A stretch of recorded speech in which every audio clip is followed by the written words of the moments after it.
ఈ ప్రపంచంలో నా అంత అదృష్టవంతుడు ఎవ్వడు ఉండడు. ఆహా, అది నేను అనుకోవాల్సిన మాట మురళి.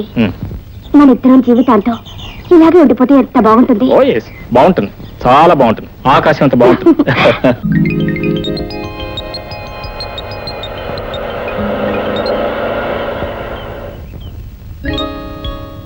ఏంటి మురళి కారు ఉమెన్స్ హాస్టల్ ఏంటి?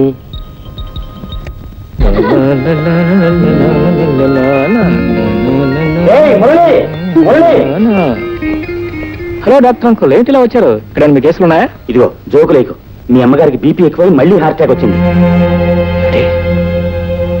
మళ్ళీ హార్ట్ అటాక్ వచ్చిందా? నిన్ను చూస్తే గానీ మందులు కూడా వేసుకొని ముందుకెత్తే వెతుక్కుంటూ వచ్చాను. మురళి, సారీ. పద పద పద పద.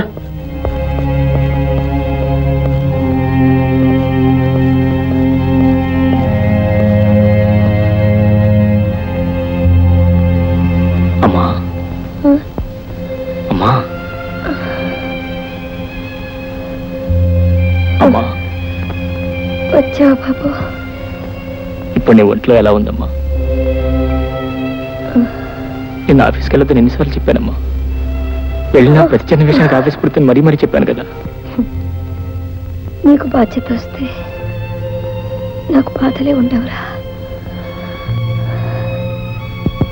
బాబు. నా ఆరోగ్యం ఏ క్షణంలో ఎలా ఉంటుందో నాకే తెలియటం లేదు. అలా అనుకోమ్మా, నీ ఆరోగ్యానికి ఏం ప్రమాదం ఉంటుందమ్మా. ఇప్పటికే భగవంతుడు 2 సార్లు పిలిస్తే నేను రానని ముందుకెత్తాను. 3వ సారి పిలిపొచ్చే లోపల నీ పెళ్లి కాస్త జరిపేస్తే ఆ తర్వాత నేనేమైపోయినా పర్వాలేదురా. ఇప్పుడు నా పెళ్లికి తొందర వచ్చిందమ్మా. ముందు నీ ఆరోగ్యం కుదిరిపడినాయి. నా ఆరోగ్యం రోజు రోజుకి క్షీణించేదే కానీ బాగుపడేది కాదు. నేను ఒకవేళ ఏమైనా అయిపోతే. అమ్మా, అంత మాట అనుకమ్మా.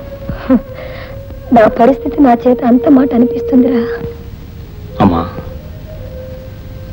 గీతని నా క్లాస్మేట్ ఒక అమ్మాయి ఉందమ్మా. ఆ అమ్మాయి నేను ప్రేమించుకున్నా, పెళ్లి కూడా చేసుకోవాలని. అమ్మా,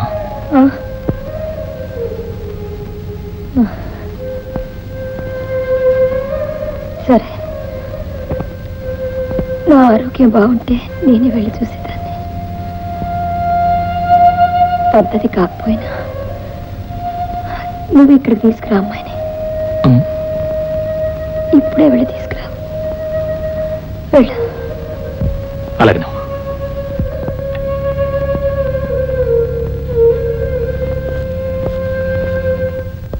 మురళి మురళి, వెయిట్, ఏంటి? Just minute. ఏంటి? మీ అమ్మగారు నీ పెళ్లి విషయంలో పచ్చజెండా ఊపేశారని సంబరపడిపోతున్నట్టున్నావు. కానీ ఈ అమ్మాయి విషయంలో చిన్న అబ్జెక్షన్ ఉంది. అబ్జెక్షన్ నీకా మా అమ్మకే?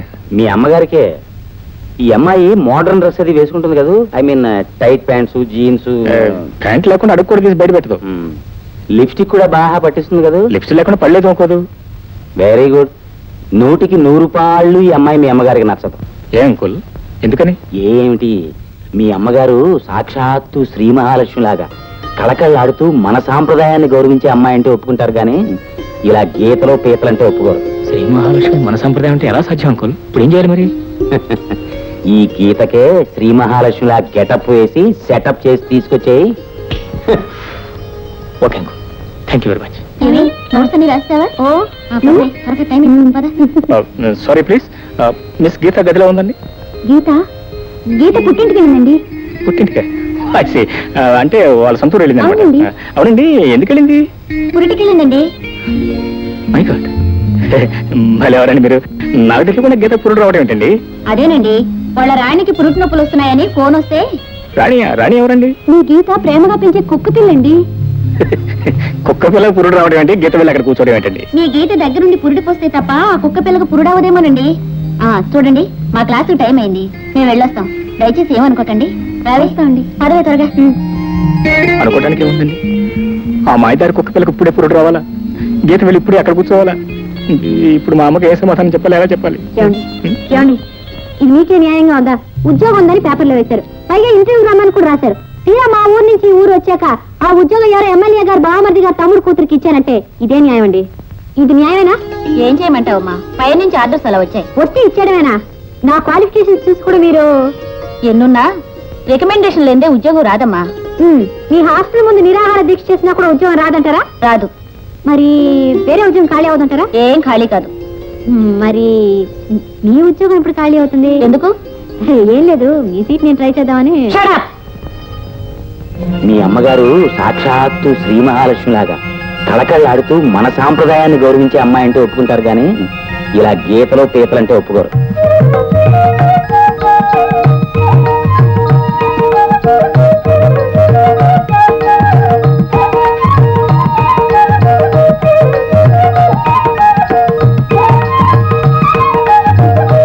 Excuse me please. Madam madam madam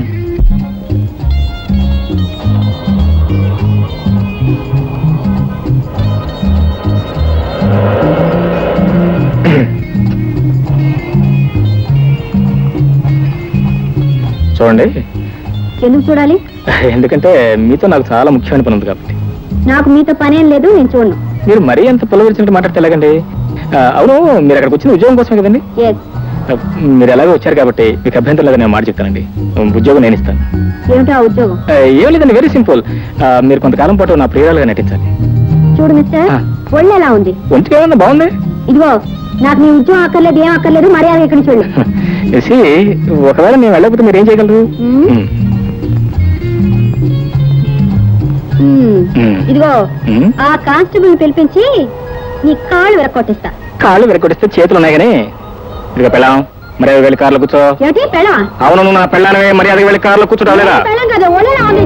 ఒళ్ళు బాగా మర్యాద రాములు. ఏమిటో కలవట పడుతున్నారు మీరు? చకచగా చెప్పండి, నేను చకచగా రాసేసుకుంటాను. చెప్పు గారు, కరెక్ట్ టైంకి వచ్చారండి. ఇవి నా భార్య అండి. ఓహో, ఇది భార్యాభర్తల కేసా? అవునండి, 3 మాసాల నుంచి మధ్యప్రభుత్వంతో చాలా బాధపడుతుందండి. అందులో అమావాస్య కదండి, మరీ ఉధృతంగా ఉందండి. అవును కదా మరి. ఈవిడ ఈ విధంగా రోజు బదాన్ని పట్టం, ఈవిడ వెంట నేను పట్టం, ఇంట్లో తీసుకెళ్ళి పెట్టం, ఇది నా అర్థం అయిపోయిందండి. కాదు కానిస్టేబుల్ గారు, ఈయన చెప్పేదంతా అబద్ధం. ఈ నా భర్త కాదు, నేను ఆయన భార్య కాదు, నాకు పిచ్చి లేదు. కావాలంటే నా మెళ్ళ మంగళసూత్రం కూడా చూడండి. అవును, మంగళం లేదు. ఇది పాయింట్. ఏంటంటే పాయింట్ అసలు వాళ్ళ ఒంటి మీద గుడ్డన్న సంగతి సరిగ్గా తెలియదు కదా పిచ్చోళ్ళకి. ఇక మెల్ల మంగళసూత్రం దగ్గర ఏం తెలిసింది చెప్పండి. అందుకే ఆ మంగళసూత్రం తీసి జాగ్రత్త గాడి లాకర్లో పెట్టాను. ఇది పాయింటే. పాయింట్ ఇతను చెప్పేదంతా అబద్ధం. నాకు ఉద్యోగం ఇస్తాను రమ్మన్నాడు, నేను రానన్నాను, అందుకని ప్లేట్ పెరాస్తున్నాడు. మిస్టర్, ఎందుకు ప్లేట్ పెరాస్తున్నా? కానిస్టేబుల్ గారు, చేసుకున్న పాపానికి కట్టుకున్న నేరానికి ఎన్ని ప్లేట్లని ప్రయాణించాలి, ఎన్ని కప్పులని కడగాలి. 3 మాసాల నుంచి ఈ భార్యని కాపాడుకోవడం కోసం ఎంత గుండెలు బాధ కొట్టుకోవడం మీకేం తెలుసు? అబ్బా, ఇది పాయింట్. చెప్పండి బాబు, నా గుండెలు తరుక్కుపోతున్నాయి. ఏమిటని చూసేది? ఒక పవిత్ర భారతీయుని పట్టపగలు ఒక రౌడీ అల్లరి చేస్తుంటే మన దేశం, మన జాతి చెప్పకమ్మా, నా గుండె తరుక్కుపోతుంది. ఏంటండి ఇది? అసలు మీకు ఎన్ని గుండెలు? నేను చెప్తాను మీ గుడి దొరికిపోయి, ఆవిడ చెప్తాను మీ గుడి దొరికిపోతే అసలు అర్థం ఏంటి? మిస్టర్, మీరేం కంగారు పడకండి. ఇదిగో, ప్రతి కానిస్టేబుల్ కి 10 కళ్ళుంటే ఈ టీ ముహూర్తానికి 100 కళ్ళు ఉన్నాయి. నాకు అంతా అర్థమైపోయింది. ఏంటండి మీరు ఈవిడ ఖచ్చితంగా మీ భార్య. అంతే కదా? ఇది మీ కారేగా? అవునండి, మీ కారులో తీసుకెళ్ళండి. Thank you. తీసుకెళ్ళండి. వెళ్ళమ్మా. వెళ్ళు. నమస్కారం దుర్ముహూర్తం గారు. నమస్కారం. మా కుటుంబాన్ని కాపాడారు. ఈ మేలు ఈ జన్మలో మర్చిపోయాను. మీరు అర్థం చేసుకోండి. ఏమిటో మొగుళ్ళను వదిలేసి పారిపోతున్న పెళ్ళాలను తీసుకొచ్చి మొగుళ్ళు కప్పి చెప్పటం, పెళ్ళాలను వదిలేసి తిరుగుతున్న మొగుళ్ళని తీసుకొచ్చి పెళ్ళాలు కప్పి చెప్పటం. ఏమిటో ఈ మధ్య నాకు అన్ని ఇలాంటి కేసులే తగులుతున్నాయి.